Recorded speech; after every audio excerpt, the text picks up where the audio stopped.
My goal is what I call, it has been called gallery quality finishes. So these tend to be art pieces as opposed to household, kitchen, kitchenware, and so forth, which are all fine, but that's not what I've been focusing on, and that's not what's fun. The look and feel of a piece is what determines how you judge it in terms of its quality. Certainly, one of the purposes of wood painting or finishing is to bring out the beauty of the wood and ways of building spirit. The feel is also important too. And I'll talk about later finishing the finish in such a way that it feels like it's elegant. It feels like it's high quality. It feels like something that's pleasurable to see. Once I gave this demo, before I gave this demo last time, I had some stuff, maybe even one of these pieces, on a show and tell table, and a woman, I wish I knew who she was now, told me, I walked up to it, she says, yours? Yes, she says, I'd love to feel your pieces. And we all know how she meant it, but I could dream that maybe she meant it in multiple ways. Like it now. But the important thing is how something feels is part of its art and part of its beauty. And so we'll talk a little bit later about how to achieve that. So the purpose of the finish is the appearance and the protection. These tend to be art pieces rather than cooking, although this is a dish, but it's probably not a dish you're going to use for dinner.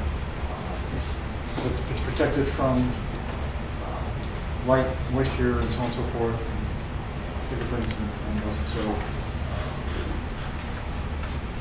and the other is the appearance of it to bring out its beauty, bring out the grain, intensify the color, which finishes do so well. Before we go on, I want to talk a bit about safety. Most of these chemicals are flammable, toxic at some level. So safety is important. Spraying vapors around open sources of flame or high heat can cause serious problems. Too much material with the finish around it is a problem, not just with vapors, but with fire value. When I finish something, when I'm done with it, I lay it out an open spot on my table so it can dry. The problem isn't so much the heat that's generated as it cures, but the concentration of it, like in a ball or in a clump of piece of a wad.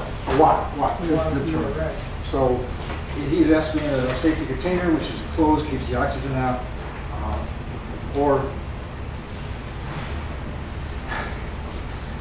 well, they sell a lot of them, so or to keep that heat from building up in the wad. So I let it sit overnight, and the next day I throw it in the trash.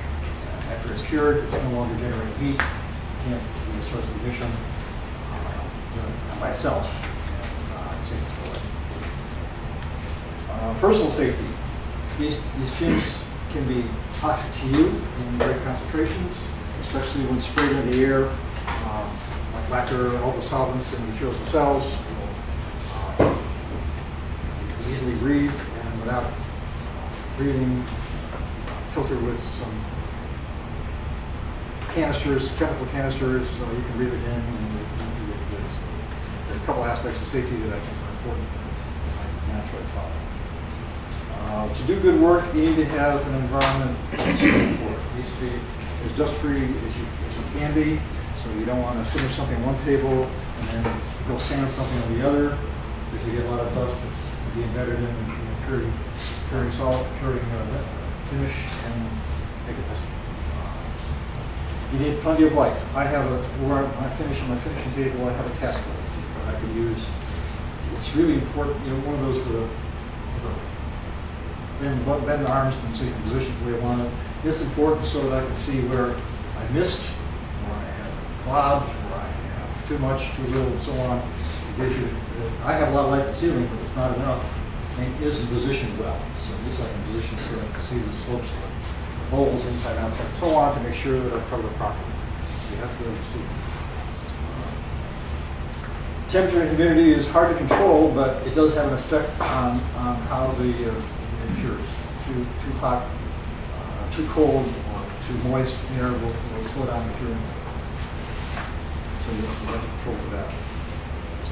3 portions of finishing.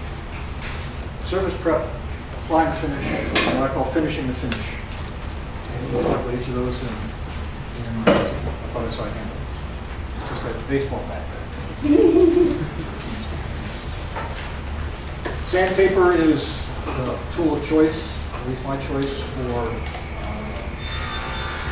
cleaning up the finish. Wood turning, in terms of how the finish is later. First is the selection of wood, the selection of the design, and so forth. On top of that is the turning to the shape that you want, to as good a surface condition as you can. And then it's sanding to perfect that surface condition, and then it's applying the finish, and then it's finishing the finish. So do what you can with your tools and your tool technique. I still need to do a lot of sanding. You should start out with 80 grit, but that depends. Some things, some woods, depending upon how I did that day and the material involved. But the important thing is to start low enough. There's no benefit to starting out too high. In fact, there are costs. If you have to work really hard with 120 grit or 220 grit to get bridges off that really need 80 grit, then you're wasting time, you're overheating the product, you're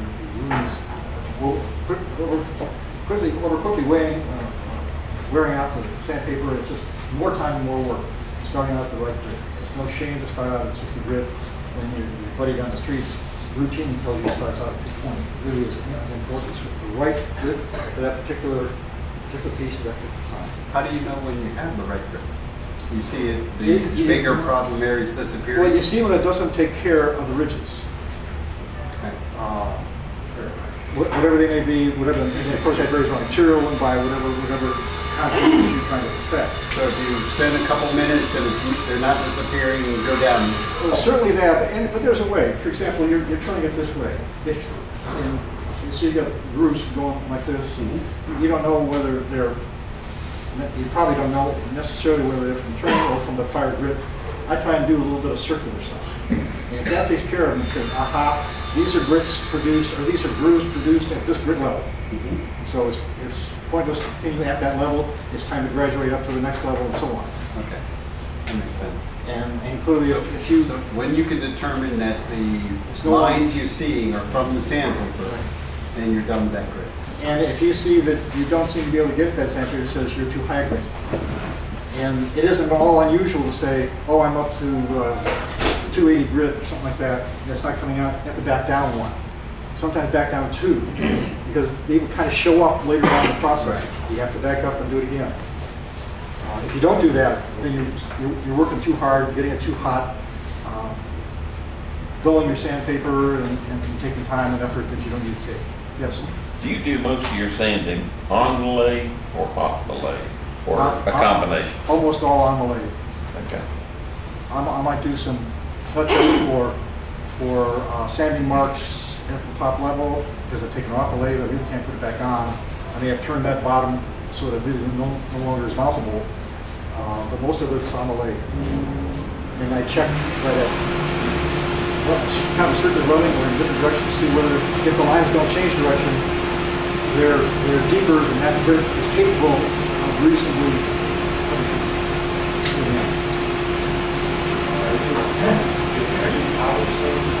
sometimes. You get both. What do you do with a piece like this? That'd be by hand. It's too not flat enough to do power sanding without putting flat spots. Right. Whereas on here, with the lathe turn. the lathe turning, hand sanding with the lathe turning. Okay. Something like this, I used a 2-inch foam applicator, whatever you want to call it, right angle drill. So get in here and go out here. You have to be really careful, of course. It's powerful enough to do flat spots, to double these edges. I want this natural as natural as I could, so we don't run a job. Some of that's inevitable. I like to do power sanding. But you got to be careful. You got to learn how to do this so that you don't press too hard. All those things. You wet sand it all? I've not wet sanded. People do that. but I've not done that. Which brings up an interesting point. There are lots of ways to do this. There are lots of excellent equivalent ways to do this. Right now I'm just talking about what I've been doing, and I'm not convinced at all that's the best way to do it, but it seems to work for me. Chris says I do good work, so I'll take that as an attestation on what I'm doing something. So I don't claim this is the one way to do it at all. In fact, that probably applies a lot of things in Woodturned. There's a guy named Russ Fairfield who has 5 rules for sanding, which I think are very appropriate. Some we talked about. Keep your sandpaper sharp, which means don't wear it to the point that it's dull. If you do, throw it away. Keep it clean. These gum rubber things will help to clean it out, even though you're not like I use on my sanding disc. You can use a single piece of paper because it will fill up, and as it fills up, the grit stuff doesn't make contact with it, and it's so wearing it rather than cutting it. Progress through the grits, we talked about moving up a step and then moving back if you have to. If you skip steps, it means you have to work harder at the next one. And it takes more time. It's actually easier to go through all the grits a small amount of time to get there than to go through pick the five you like from 80 to 600 rather than maybe 8 or 9 of those on that step. Because you jump too far, it just takes too much time. It wears out that upper layer, it fills it up, that upper grit fills it up. It may overheat the product, you get heat checks. You know what a heat check is? It heats up, for those that know, it heats it up so much it cracks. And it can ruin the piece depending upon the kind of wood and so on. I've certainly done it to my regret. Walnut and cedar. Cedar, yeah. Cedar And loves Bradford to do pear. I guess 1 or 2 others have also had it. I've heard that. And cedar. Clean between grits. Cracks anyway. Clean with paper, shake it out, blow it out, rub it out, whatever, and blow off the remaining grit and dust off the piece. The pieces of the old grit can stay on there, so even if you're sanding at 320, there could be a 220 grit in there causing score marks that's causing you trouble. So I blow it off between grits. I also periodically turn it backwards and sand backwards because it will lay down now. It's the fiber that won't come off until you put the grits.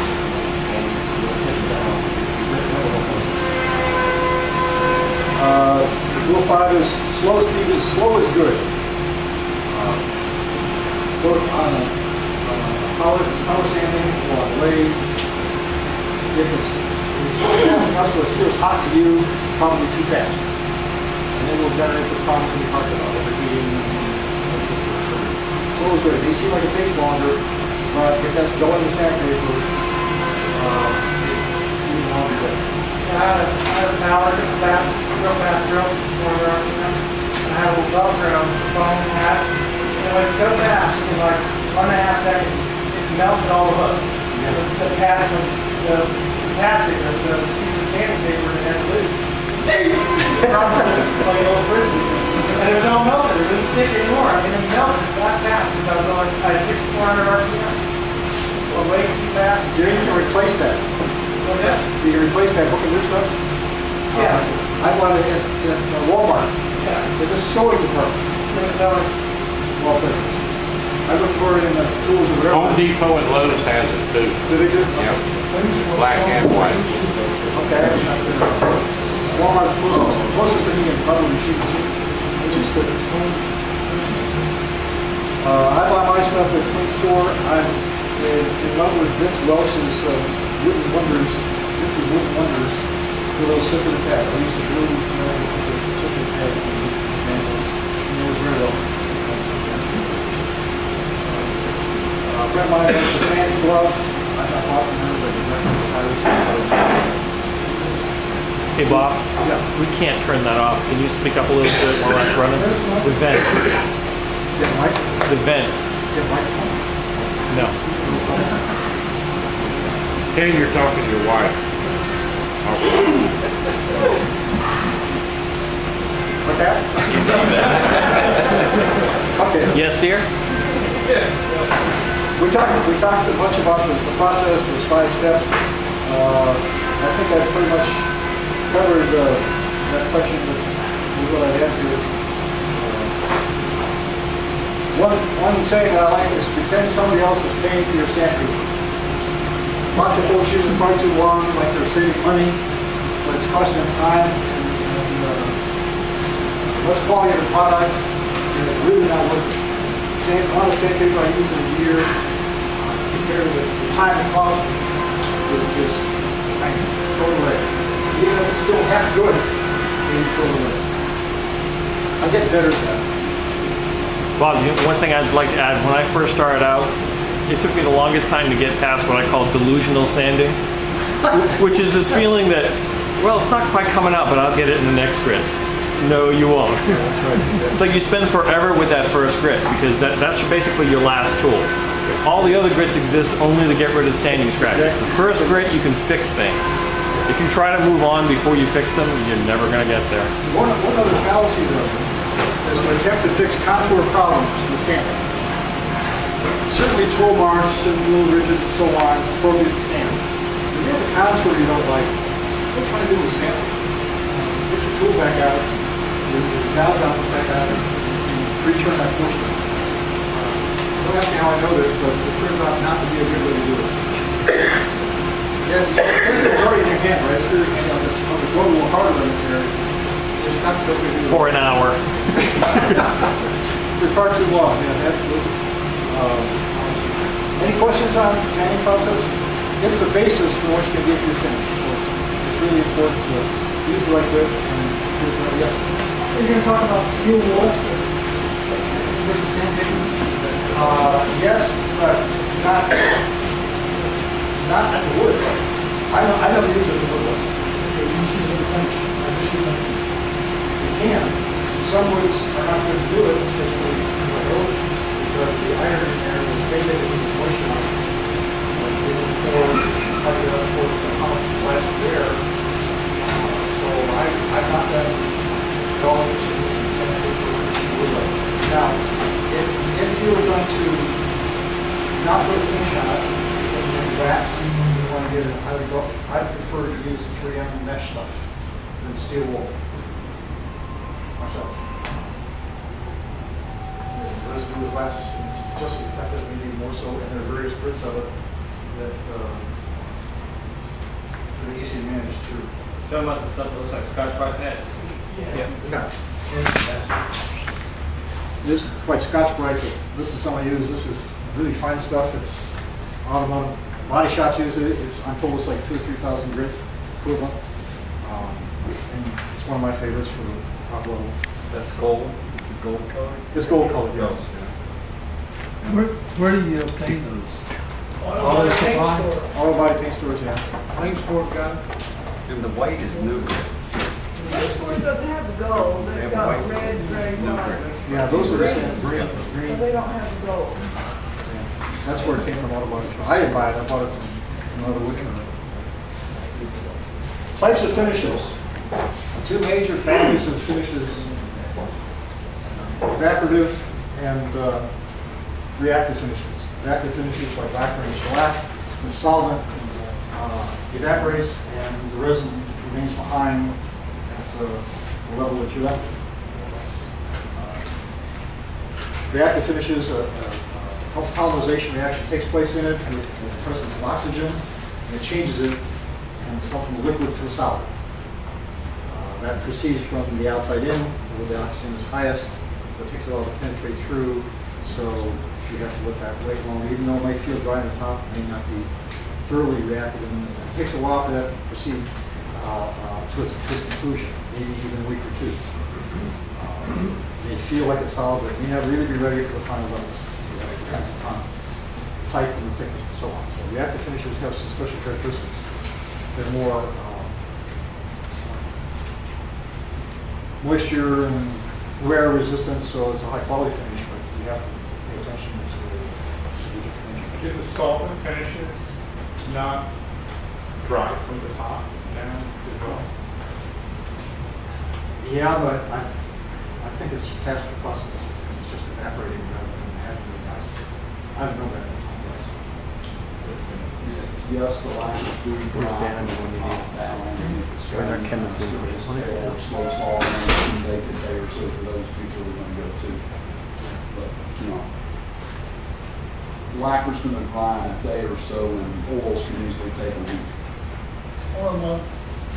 One consideration though with that process is, how about the next coat? You want to put multiple coats on there, the evaporative finishes will be softened by the solvent in coat number 2, 3, whatever, and then prepare that finish for good bonding with the new coat. The reactive finishes are unaffected by the solvent in the subsequent coat. So if it's been a relatively short time between your first coat, it will still adhere okay. If it's been a while, maybe a week, 2, you need to really buff it, to braid it so that for better adhesion.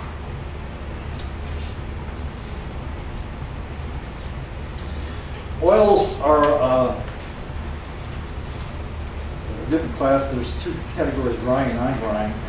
Drying means it solidifies. It dries to the point where it's hard to finish. Non-drying is mineral oil and vegetable oils.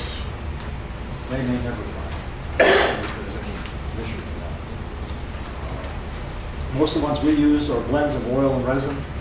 I have a listing here from the Danish oils to the polyurethanes and so on, and various combinations of oil. Many of them won't tell you what, you can't find out what their percentages are. The thinner ones, like the Danish oils and the tongue oil finishes. I use something that Chris mentioned to me, General Finishes Seal Cell. If it says finish in it, it's got resins. It isn't just oil. Some of them call themselves tongue oil finish and don't have any tongue oil in it. Some other substitute, or linseed oil or other oils. My conclusion is it matters very little what kind of oil or resin it is within a fairly broad sense. And the oil gives it penetration, it gives it liquidity. The high oil content ones are suitable for wipe on, wipe off. All resin ones are hard to do that. They can set it before I can get thoroughly covered to wipe it off. So I use things like the tongue oil finishes as a wipe on, wipe off type of finish. And that has a lot of benefits in that it gives you a smoother finish, a little thinner, takes more coats, but it's a thinner finish and it doesn't get dust in the time so much. You wipe all that away. It's too thin for them to be supported by a lot.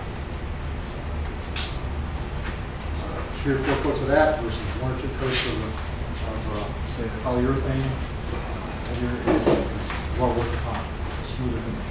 And in fact, this was Seal Cell wipe on, wipe off. And with a little bit of sanding and some steel wool, like I'll talk about later, it turned out to be a nice semi-gloss, which is my goal. A nice semi-gloss finish, too glossy. It can be distracted, and unless it's really thick, the gloss it'll show more defects too. I think this gives a nice combination between luster and ability to see the grain, the features of the burl, and something that's really shiny. It's 1 coat? There's 1 coat. With this candy out. I'd use that for like 6 months or so. I think it was thicker than normal. So Seal Cell is a very thin polish, thin finish, and it wasn't. So my thought is it's Seal Cell with an asterisk after some age. So I would ordinarily get 2 or 3 coats on. This looks like it was enough to turn out to be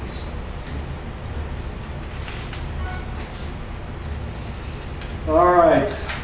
Any questions? That's a good question so far. Good? Yeah. That's how you first. Say cleaning. I use a brass wire brush to clean that sandpaper. Good or bad? I've never tried it. If it doesn't change the sharpness of the grains on there, rather than cleaning them out, I'd could work. I've never tried it, so it could work well. It works well for you, it works. So. Seems like an awful lot of work to me. My rule of thumb is treat it like somebody else paid for the same thing. Yeah. You got a question? I did. These oils and oil blends you have here, these are both all reactive finishes? Or are this a mixture? Which is this? With the The gold? oil blends on the two. Those are all reactive finishes. Okay, that's just what I'm going to Now, when it says finish in there, it's got resins and dryers and so on. If it's just straight mineral oil, And then that makes it a reactive finish? yes. Okay. Well, plain oil's reactive also. Some are. Well, the ones that harden are reactive. Yeah, the ones that harden. Tongue and PLO. Yeah, tongue will solidify. It takes a long time. Straight tongue. Tongue will finishes have the resins and the dryers in there to squeeze it out.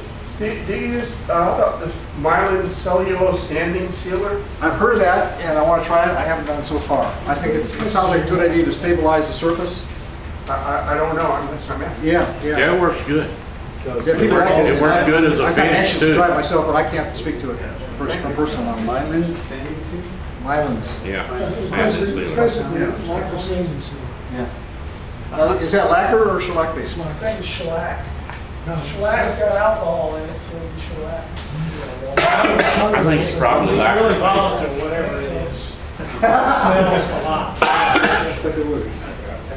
What about accidents? Things that don't turn out like, I've had a couple accidents that needed severe repair, like Isn't that why you acrylic burn them? finish. Yeah, that's why I burn. The one I brought tonight, I'm gonna have to burn again. Like I put on an acrylic gloss, and then I was using the buffing system to get a good shine on it. I wanted a real high shine, which I don't usually do. And You got it's luminous plastic. You got a luminous shine?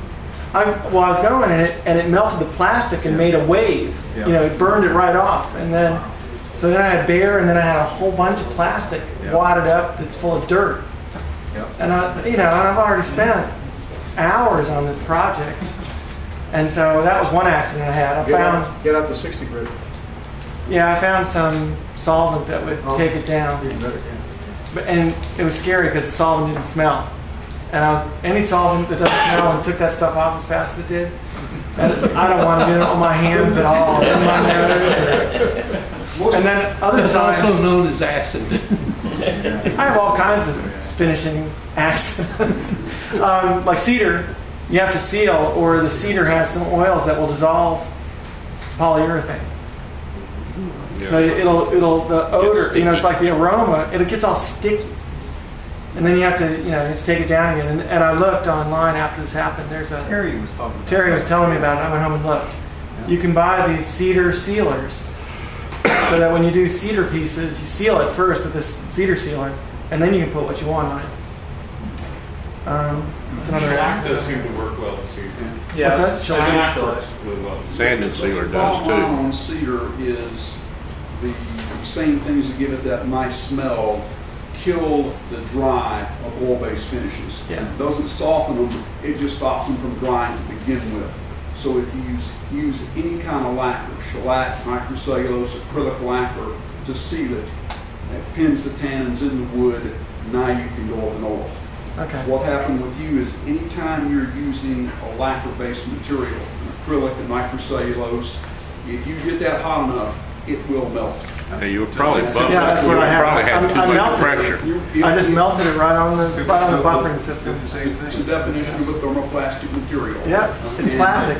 What's weird is you go buy the spray can and you're looking, is it a lacquer? Is it, what is it? And it doesn't say anything. It just says acrylic clear coat, right? Right. It's plastic. If it's an acrylic, it's a lacquer dry. And guys, when in doubt, I'm the only Danneman in the phone book. All right.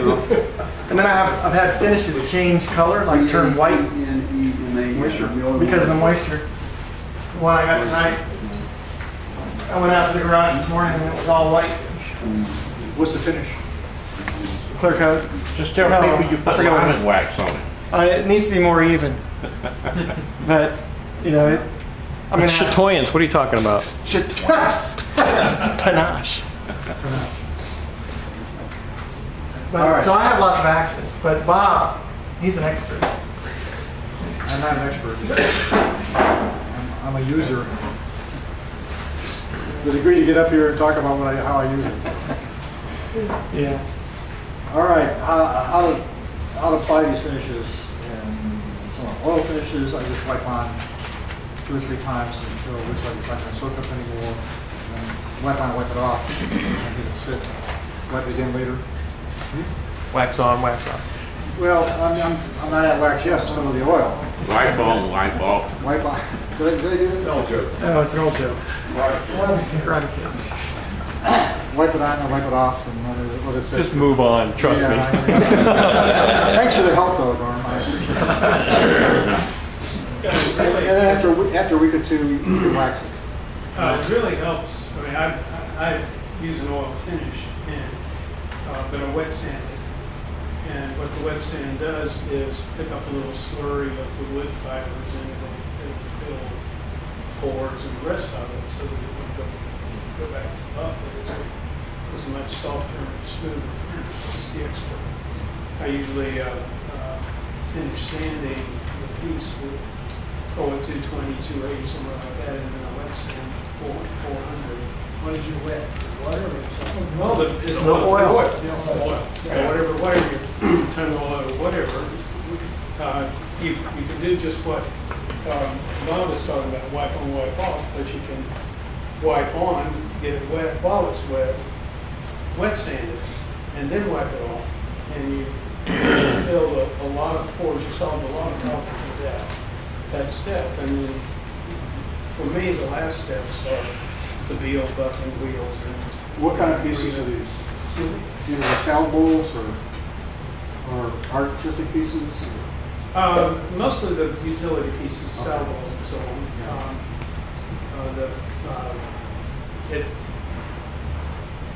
If the sculptural pieces aren't too complicated, then I can do the same thing with them. But usually with those, it's easier to go on and go to an acrylic or shellac. So you can some kind of spray application. That can be a 2-edged sword though, because you could get a muddy, filling all that with the slurry could kind of muddy I kind of like grain.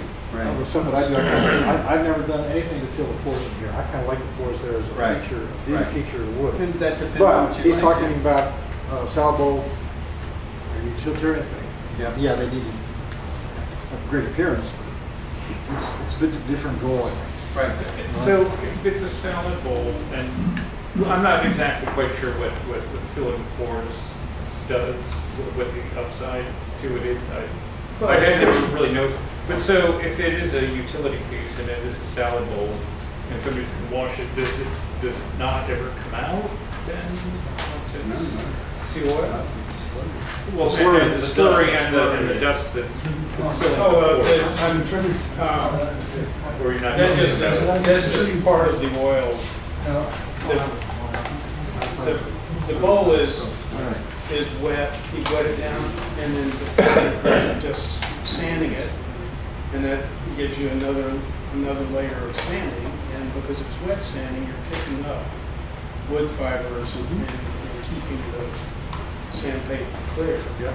So that then when you go to the next step of wiping it off, then everything that's not in the grain is picked up very good, let it dry.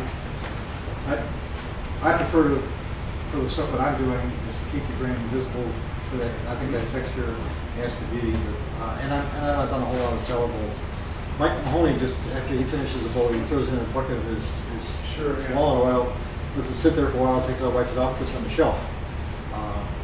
By the way, he has something out there. He puts it in a postal service mailer and send it to you. You get this oily box. I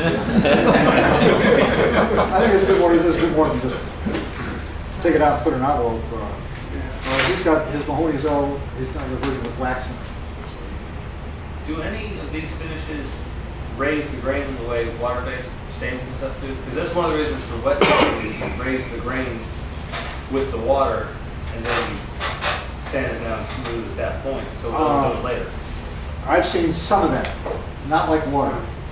Water is important if you're raising grain if you could put a water type finish on it, like a dye or because you want to make sure that doesn't raise it later down in the process. You want to get all that done before you apply the finish.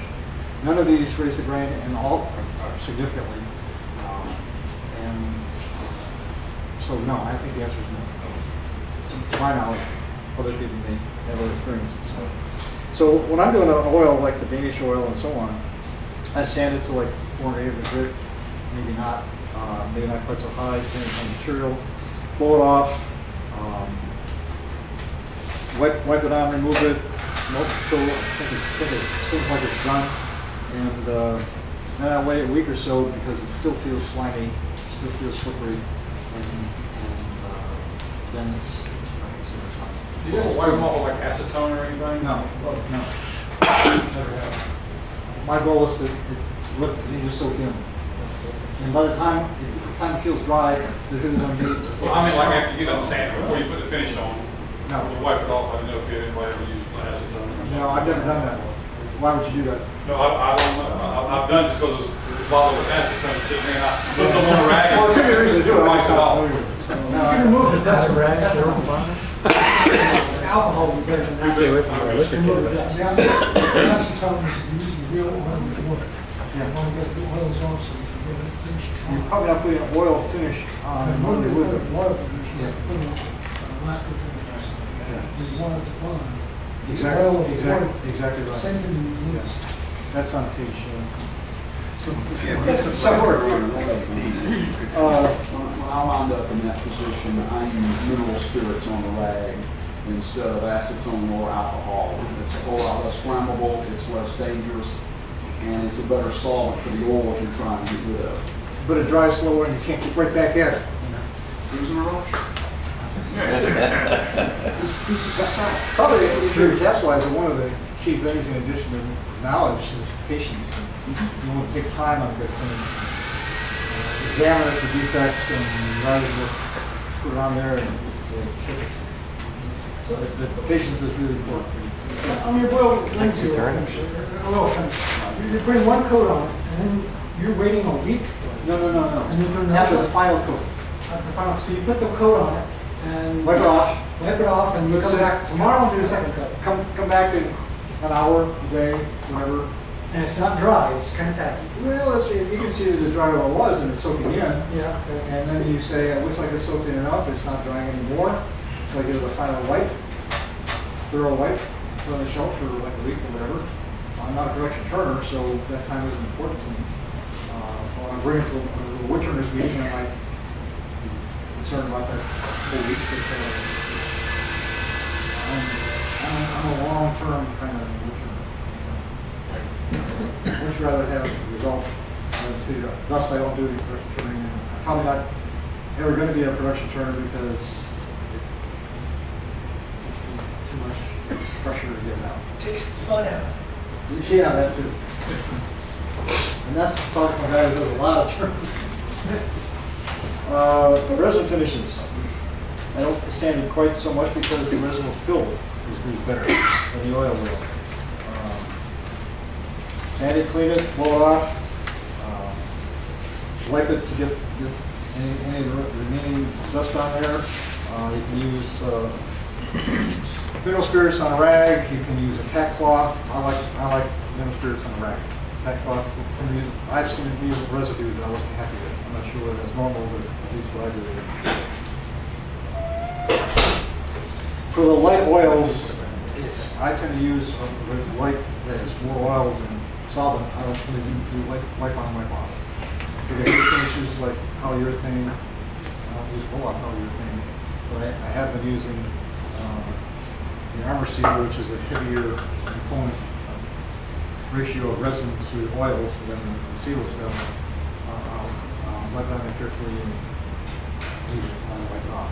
And the heavier ones tend to dry faster than I can. I'm comfortable wiping all off, but I mean, it's sticky. So that's what I do. I use this is shop towel.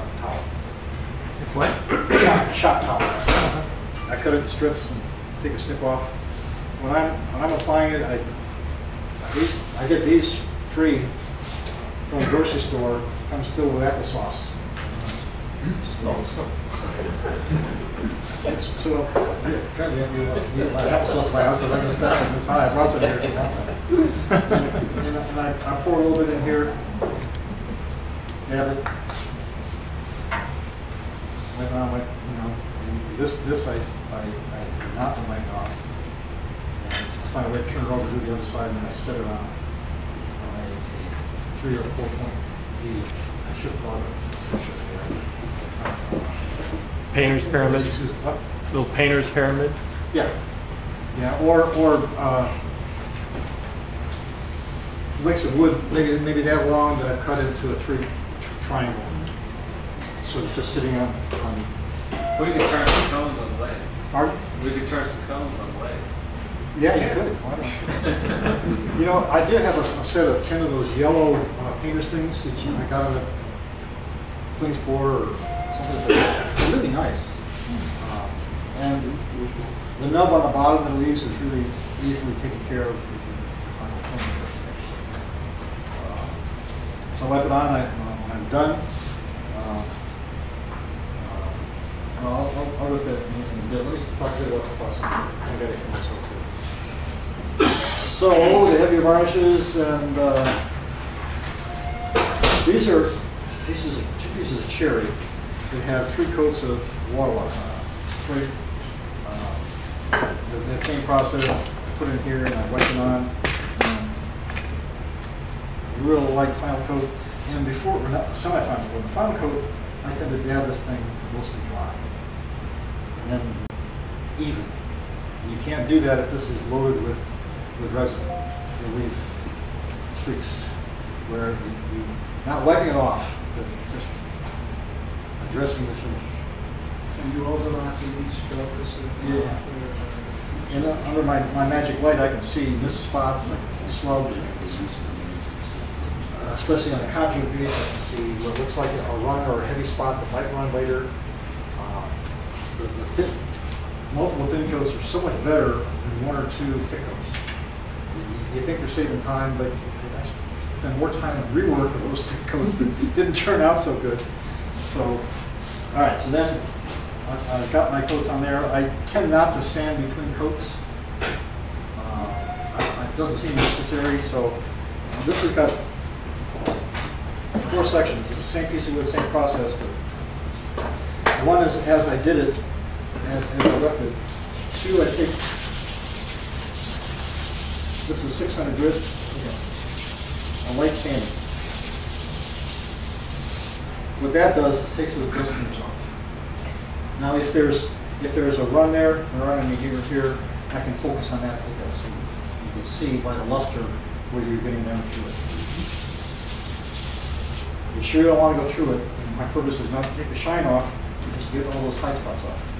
And then you'll see the difference, when I'll pass these around. So let me do all of these.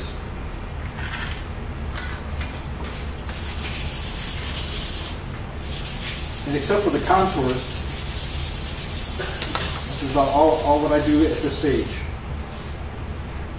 And all this time, still got that sheen on there. And then I take 4/0 steel wool. And I take all the sheen off. Somewhat aggressive until I can't see any more sheen on it. Because I want to control that sheen. I want to have this sap sheen rather than yeah, but it's no oil in it, right? You don't have it, it's steel wool without oil. Steel wool. Does that mean there is some oil? Dry. No, dry. This is dry. Yeah, but I thought steel wool, when you buy it, has like oil in it. A small amount, not enough to be a problem. Oh, at least I've never seen it as a problem. I'm going to take all the sheen off. That tells me I've covered it well. You have to look at it at the right angle.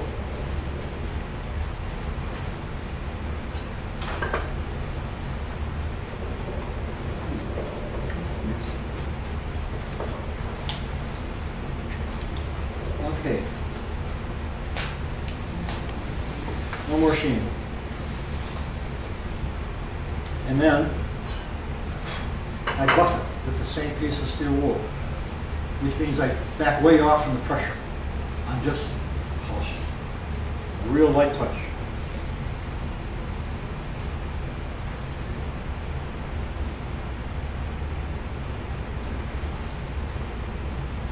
And after a while, you can see the sheen start to come back.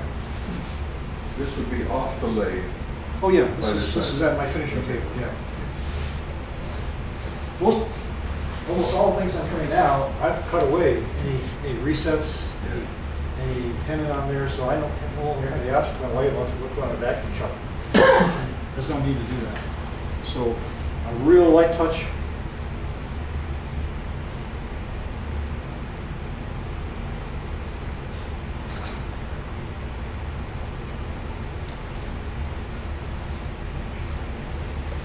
And you can see it start to shine.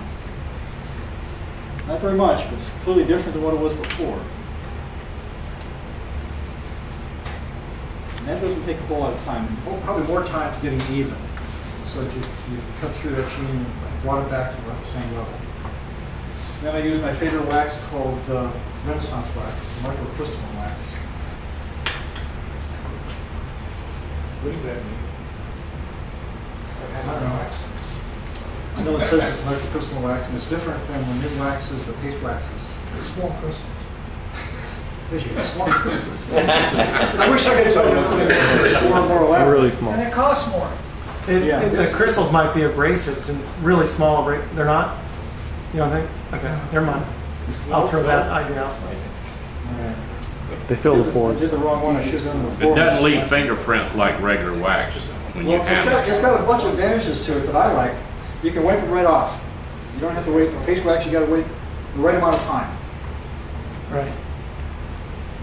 And I just wipe it right off. And I usually do 2 coats because I find spots that are missed, heavier than what they should be, uneven. This one looks pretty good, so I'm not going to do a second coat. But I'm going to pass these things around. Now, the sequence is off, and then the 4 is supposed to be the last one. I picked up 3. So 1 comes off of the finishing table. 2 is with the light sanding. 4 here is with the buffing of the seal wool, and 3 is with the wax on. And that gives me these kinds of nice satin finishes. And that was with water locks on that? This has, on that, yes. Those water locks? Yeah. Although opinion any of the others, I think the selection of which brand to use, a lot of it is just personal preference. I get equivalent with the water locks than I do with the seal cell. Well, guys, why do you pick water lock? My son is a woodworker. He uses his own furniture. Recommended it. I've used it on duck calls. Yeah, it's a great finish. It's a little bit darkening. You look at it, it's kind of like a maroon. So if color clarity, like a very light maple, it's going to darken it a little bit. But almost all of the rest of the finishes will, to some degree. Doesn't work well on cedar. On that real light maple, so you did not change the color. We'll get you that brown real quick. Spray lacquer, you can. Wet sand. After sanding, I've never used a brush on lacquer, so I'm not. but after sanding, you would go directly to the lacquer as opposed to oils or anything else on it. Well, you're tempted to want to put some oils on it to grease it. I'm not done that. I ended up using seal cell on a very light hackberry polyform. I tried various things, including sprays, and they all darkened it. So it isn't just so much the color of the chemical you're putting on there, it's the action it has on soaking in, how the lead reflects off with the rough finish as cut and sanded versus how it responds to something which has got a salt or a chemical embedded in it. And this is as simple as I thought. To show the wood, if I had put a clear finish on there, the clear finish by itself changes, at least in my experience, of one wood, it changed the color of it. So I ended up being, this seemed to be more consistent, so I used the seal. Let's go back. You use what? The seal cell. Is that clear that look like water? No, it's yellow. It's not as dark as the water rock. It's a light yellow. But it's so thin, you suspect it's limited. I've got a white forest girl I got in Alaska. It's almost snow white. Wow. And I'm scared to death. I haven't put anything on it. It's turned and sanded, and I don't know what to do with it. What I did to scout the hackberry is I took cutoff, I cut a piece of it and sanded to the level that I wanted, and then cut it in a grid and try different ones. I suggest you do that in the I got any extra pieces, but I understand. Well, I mean, you may have to find some way to slice off some pieces and sand them. That's the way to tell. Yes. Actually, had a piece of white birch pearl from Alaska also. Wow. Very cool with it. General Finishes makes a product called Woodturners finish. I don't know if anybody's tried it. It's a water-based urethane. There's no VLC, so nothing. You can use it in a closed place that is water-based. And essentially, it's a urethane, so you can wipe it on and it dries in a matter of minutes. So you can put on 5-10 coats in a matter of an hour. You can do it on a lady, wipe it off a lady, just wipe it on, and it builds finish, and it looks a little more, I guess, plastic, I guess you'd say. A lot of guys use it on pens instead of CA, and it looks very, very similar to CA finish on a pen, but it doesn't yellow like the oils will. The oils will all yellow, whatever you use. That's my concern. But that Woodturners finish won't yellow. What was it called? Woodturners finish. It's made by General Finishes. I think Klingsport's got it. Craft has it. I've heard of it. Midland sells polyacrylic, which is an acrylic clear finish that General Finishes is a giant step out of the polyacrylic. I've tried polyacrylic on stuff. I tried polyacrylic once without having milk in terms. I had to turn yellow to turn like a really You use sandpaper like somebody else paid for it. What about steel wool? It's even cheaper. You use that over and over and over. No, you can't use it over and over. That's the good thing about steel wool is it just disintegrates. It disappears. It disappears. Yeah. Until it disappears or it's just too small to use. And it doesn't seem to affect anything at all, even though it looks like it's just looks nice and even and so on. This kind of knotty and gnarly and so on after a while, it doesn't seem to affect the performance. Even if it softens, the surface softens, you don't tear it up to get a more abrasive surface on the steel wool? No, I never tried that. Speaking of softening, if you find that you're sanding it and you don't get powder, you get little balls maybe, it's too soon. It's not yet fully cured. Even though it feels nice and smooth to touch, that's a clue that you have to wait longer. What is? Whenever you're ready for a break. Okay. Ready for break? Take a break. And of course, it brings out the grains nicely. And the finish for that finishing process I talked about, the finish, it tones it down to not too glossy finish. I don't like glossy finishes except for some cases because it masks the features of wood. And I'm in love with wood, so I want to bring that out. You find something like this, you end up with tear out that's really fine for your finisher because it blends in visually so much with the texture of the piece. So I found out I have to separately add some finish to those areas. I don't think I did on this one, just to fill that tear out because it stands out once you finish it. It's cheating in a way, but if you finish anyhow, you might as well.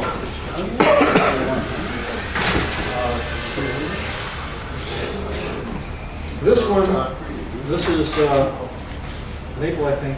It's malted maple and bloodwood. It's more of a matte finish.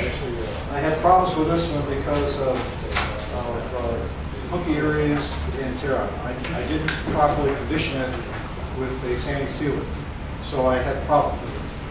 So I put a heavier finish on and then I rolled it down to give it the least shine. Now, somebody asked, what is the foot for? And the foot for is obviously for elegance of design, but also to cover the hole that I did. So, because I was so ashamed of that hole, I filled it with sawdust and CA, so it's hard to tell. Because knowing that woodturners, anybody else won't care, but woodturners, sure, I like that. And I think it turned out well. In fact, I like it better than if I hadn't done it. Serendipity. This is a piece of very heavily spalted maple with a lot of locals in it that I just love. It's got so much going on here. And the toughest thing here is because it was starting to get clunky. Almost all the spalted woods that I've turned get troublesome clunky areas, and I hate them. And to fix that, there's a lot of NCA glue and a lot of sanding. I wanted to keep this more of a matte finish because of all the wonderful things going on here. I kept the gloss level down. You'll see that. Sometimes the results is worth all that trouble. Yeah, well, I'm really happy with this. I'll never sell this guy. Right. I just, good shape, too. Yeah, I like the shape. You know your finish is good when a woman picks up your piece and says, "Ooh, it feels so soft." You know, regardless of what it is, a platter or plate or box or bowl. This is a piece of Bolivian rosewood, and it only has wax. You polish it to a high level. I think the level was probably with this stuff, which is like 2,500, and I probably buffed it triply after that. Isn't that a Wally wood to begin with? Isn't that a Wally wood? Yes, almost all the rosewoods I think are, at least all the ones that I go with. But it doesn't matter because they're just going to put wax on it. These things are so dense, they polish up so nicely. There's, to my mind, there's no advantage of putting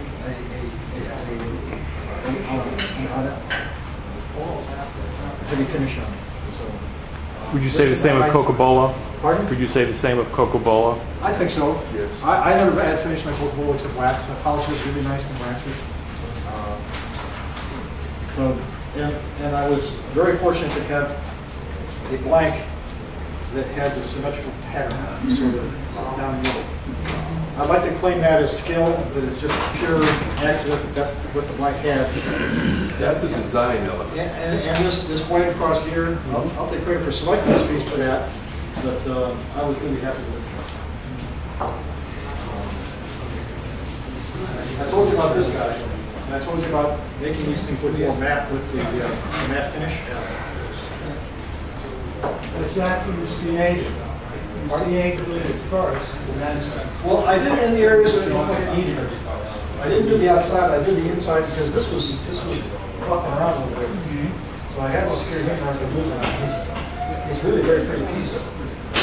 Then you dialed it down. Well, I did it before I did the final turning. I just wanted to make sure it didn't fall out on the turning. But some of that inevitably seems to get on the outside. And I like that with natural kind of as much as I can, because it's sharp. So I had to mat it down. This is a piece of oak, which I dyed with iron acetate. Wow. Iron acetate you make in your home shop with vinegar and steel wool. Wow. Get a jar of vinegar, put some steel wool in it. I suggest you wash it first with a little bit of soap because it does come with a small amount of oil on there that the vinegar can't get to. And you let it foam and churn and get all cruddy looking and terrible. You skim it. You leave it there until it stops bubbling, then you scrim the junk off the top, and you apply it. Now, the magic of oak is it has a lot of tannins in it. And the iron acetate reacts with the tannins, turning it black. And it's cheap, it's effective, and it has a fairly deep level of penetration. So the rings are not penetratable? He'll get to that. He'll get to that. Well, I'm not there yet. The white doesn't come up yet. Then it's all black with pores that you can hardly see. Then I spray with lacquer. 2 coats of lacquer because I want to seal the bands here. Black, what look like black bands here now. It's not enough to fill these pores because they're pretty deep and old. And then I sand it and buff it, so on and so forth. And then I put liming wax on it, light liming wax. You get liming wax all different colors. I've seen people do this with gold. And interesting too. With white. And then because there are still some pulps, if I don't put that lacquer on here, lining wax will reside in little small tips in there. And it will be nearly as black. All right, so after the lining wax, after the sanding and buffing to a high level, it still looks a little milky. And I take paste wax. And that scatters all that lining wax from the flat areas. It doesn't seem to affect the lining wax in the pores. And so you get this nice black-white contrast. And people think, how did you do that? What kind of wood is that? And you tell them it's oak, it's just cheaper. Yes. How did you apply the iron acetate? Did you actually apply the vinegar or use the... No, you make out the stuff. Iron acetate is created by reaction, chemical reaction of the vinegar and the iron and the steel wool. Okay. And it gets all rusted, poopy stuff. It looks like it's terrible. Yeah, okay. But when it turns this thing black, any of those things that look like it's crap in there, it doesn't show at all. And it turns the tannins, it turns the wood exactly the tannins Paper towel. black. So you just wipe it Paper off? towel. White oak or red oak? This happens to be red oak, I think. I don't think it matters. It's just the tan level. It happens on anything that's got any tannin in it, so any kind of tree that's like a... So I just put it on there and 15 minutes or an hour later. Take a swig, push it around, It's put it on the looks wall. like it's done whatever reaction's going to do. So when you put the steel wool in the vinegar, you said you let it bubble and churn and it does all its stuff. Are we talking about 5 minutes or are we talking about 5 days? Hours. For a week. Yeah, if you less than a day, more than enough. Less than an hour and more than an hour, less than a week. Does it stop churning? The vinegar will dissolve. It's not a churning type of thing, it's just bubbling. Can it sit too long? I don't think so. I don't think so. Because it runs out of acetic acid in the vinegar probably first, because there's a lot of steel in there. So you can mix a jar of this and leave it on the Yeah, I shelf put for a a little month. tight jar in there, and by the way, because it gives off gas, you don't want to seal that lid. Don't seal the jar. So if you put a lid on there, put a hole in it. Don't smoke. Yeah. Don't smoke. That's Don't smoke. hydrogen gas coming off. Yeah. You Like a car filter battery. the liquid or Pardon? you filter what's remaining in the jar? You could. But it's filled with cruddy looking stuff. But you know what? It doesn't matter because the black dominates whatever coloration on here anyhow. It's fun. You can do probably the same thing with Indie ink, but this is more fun and It's more fun. it's a lot cheaper and it penetrates More fun than burning? although I'm not telling You can take it outside your shop and hold a match over that little hole. And then the lining wax brings out the The other. whole thing is black, kind of a matte black, like the finish, because it raises the grain a little bit, so you want to knock down the grain a little bit. Although there's plenty of depth of that black over here, by knocking down the raised grain, you're not going to get through the black layer. And then after it's all dried for a day or 2 or 3, whatever you think is necessary, then I finish that with sanding, and then I spray it with black, probably 2 coats. There you go. Sand that nicely, buff it maybe if I need to for mechanical reasons to get it nice and shiny. And then I put the lining wax on there. It smears a bit on the black, fills the pores deeply enough so that when I take the paste wax, it scavenges off all of the lining wax on the black bands and leaves it in the pores. It gives it a nice contrast. So it's kind of a solvent, the paste wax? It takes off the stuff on the smooth parts? Yeah, and it keeps the Are you using wax on the surface. Johnson's or are you using your Renaissance wax? I use paste wax. Well, I mean Johnson makes it. I don't know that it matters. Want to use Like minwax or? Yeah, I don't know that matter. I use paste wax on it because I use a lot. I hate to use a lot of this. Yeah. It's cost. Where do you get the liming wax? You get it at Woodcraft, maybe thanks for. You can get it in all different colors. So you can get the copper, what's that called? It's kind of expensive. You don't use a whole lot. You don't use very much. You leave more on the rag than you leave on the piece. You can get blue and green and red and gold and all kinds of stuff. You got those. I got a can that lasted 15 years. Yeah. Beast. So I've done the same thing, but instead of buying lining wax, you can get mica powders that are dyed, and I just use a little bit of Johnson's paste wax and mix the powder in with it. So you're making your own lining wax in a way, huh? Right. Yeah. You know, so you don't have to. I think they overcharge the lining wax. I mean, you can get Yes. you can get something about like this, and it's $15 or $20. It's Right. crazy. Right, the little tins I got were $8. Really? Right? They're this big and this tall. So you can get a little tin or jar of those mica powders for $3, and then make as much or little as concentrated or diluted as you want. So Try it, see what and I works. get the stuff at Hobby Lobby, which we don't have one in Raleigh, but Michael's. That's a good idea. Michael's maybe, yeah, probably. Because it's crazy expensive for what it is. Right. Fortunately, you don't use a whole lot. Right. What about white shoe? Like you said, make anything work. I don't know that it has enough white content. I don't know. Maybe solid, same time. It's worth a try. Bob, I know someone who has some oak boards. I had a question. I wanted to know how you, when you're turning a piece, I mean, you said something like you like to target a satin finish usually. Yeah. But you've got some pieces over there clearly that are, some are much shinier and some are, more frosted. When do you start thinking about what kind of surface you want to put on there? Is it when you start the piece? I mean, or is it after you start finish sanding, or what you run out of, you do the other stuff? I tend to like less gloss on ones with figure like thorough that I want to showcase. All right, so then. Now, also, there's a bit of progression in time here. This one was done 2010. This was done a week ago. And I'm getting more matte finish as I go on. All right.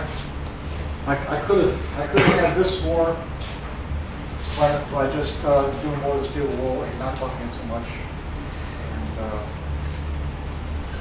you can control it. That's why I take that down. I take all that gloss off it so I can control it and bring it up to the level that I want.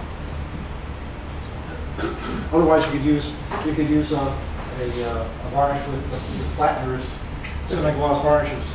So you'd say it's a phase of life issue then, instead of a particular piece issue, or like when do you start deciding what kind of finish you want to bring up on it? Is it last year it was shinier and this year it's more matte? Or? Well, I mean, the one thing you said was the figure in the wood. I was saying that a bit facetiously, but my taste changes with time. Yeah. I think the pieces that have more grain, this is more of a matte finish than others, because I want all of that spalting to show really nicely. But it could have been glossier, right? And still done that well. It's a taste thing. It's my particular flavor out of it. One thing I didn't mention is when I'm done with the wall locks and the little cup, I try not to pour that stuff back in there because it's kind of oxygenated, like being out here, and then so it doesn't set up. And this is kind of notorious for it. I give it about 5 or 10 second burst to this oxygen. It's an argon, it's heavier than air. It displaces the oxygen out of there, and also because it's heavier, it gives a coat. The oxygen, it's difficult whatever oxygen is left to penetrate, and it works really well. It just stays on top of the. It doesn't work 100% because I've had stuff skin over with this. That could have been more my application than the chemistry. It's also expensive, it's like $10 a bottle. I get the cheapest at Amazon, by the way, rather than local stores. What's the name of that? Bloxygen, Bloxygen. And it's just argon? Yes. Well, that's what it says on here. Maybe there's something else in it that says argon. It's just gas. The name's argon. No. So if you got a container of argon, you can use that too, I guess. I bought a little water container at Wally World. It's flexible plastic. It folds flat, and I filled it up with my water locks.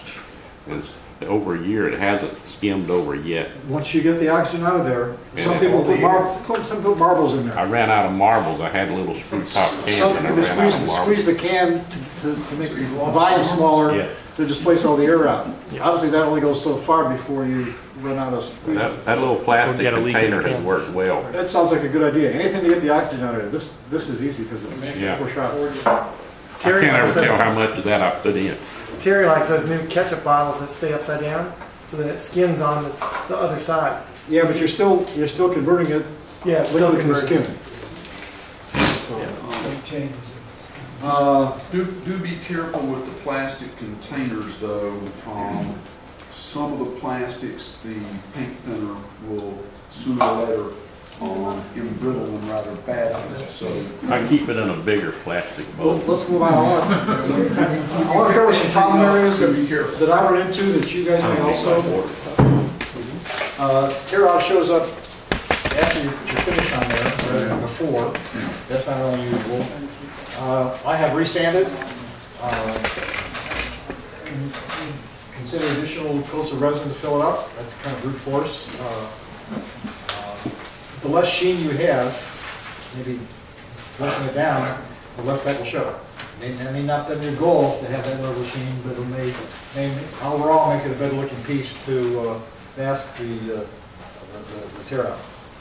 It's kind of cheating away, but you have to figure out what you're going to do with this piece now that you found it. Uneven layers and runs, really the thin coats are the solution to that. I like to dry out the applicator, not totally dry, in that last one, so that it spreads it out rather than adding anywhere. It makes it much more even. Poor adhesion, oily woods will give you spotty adhesion. I had that with blood the last piece I did, and it would adhere some places and not others. What I ended up doing was scrubbing it really hard with steel wool and acetone, I think, and then refinishing it. Okay. Finish doesn't cure. It probably means either conditions are wrong. Oh, it doesn't cure or easily is moved around wood burn printing. I like the wood burn my signature in there. It seems that the wood burning process in some woods, maybe many woods, will generate chemicals which inhibit the curing of the finish. Because I get this little halo around my name. On areas like a 16th of an inch or 32nd inch around the name, it comes right off and I do that steel wool. It says that stuff, that finish was compromised and is not polymerizing like it should. So what do? Before I finish it, I now give it light sanding with some 600 volts because the burning will raise the edges a bit, and then scrub it with acetone or mineral spirits to take those chemicals off, and that's what's pretty good. Recovery, in case you do get that, is again, scrub it really good with some kind of solvent, let it dry thoroughly, and then reapply. That's the chemicals. I was shocked, surprised to see this halo area around the wood burner. I thought you had one with you all the time. What's that? I thought you had one with you all the time. Yeah, well, yeah, we'll think about that. Slow cure, no cure, uneven curing. Some things just take a while to cure, whether it's a mixture of wood or not. Maybe if I had waited long, like a week or so, but I don't have that level of patience because I wasn't confident they would ever cure. So that's why I took it off around the wood burning and reapplied. We talked about, finish seeps out from pores. That's a wonderful thing about burble. You put something on here, all of a sudden you see this little mound around the hole where the finish seeps out. There's a term for that.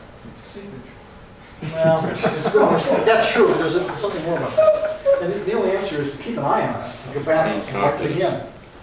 And again, go back until it stops doing it, which may take 4 or 5 times or more, depending upon the kind of holes and the finish and so on and so forth. But if you don't, it's going to leave a raised level of resin right around that pore, whatever that is. Whether it's an open area in the burrow or whatever. Probably burrows are the ones I've seen most often, but it could happen in others too. It happens with cherry a lot too, with a lot of finish. Yeah.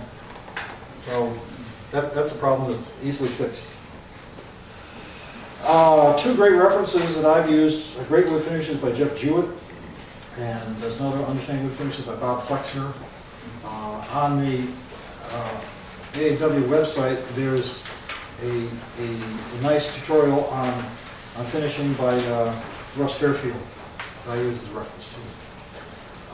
In fact, there's a great amount of stuff on the AAW website that is really useful. So Russ is a good one, and he talks about all kinds of a larger number of finishes than I talked about today. We probably take a 2-day course to talk about all this. Any questions? We're almost 9 o'clock, so I want to make sure you guys get on time. Great job. Great.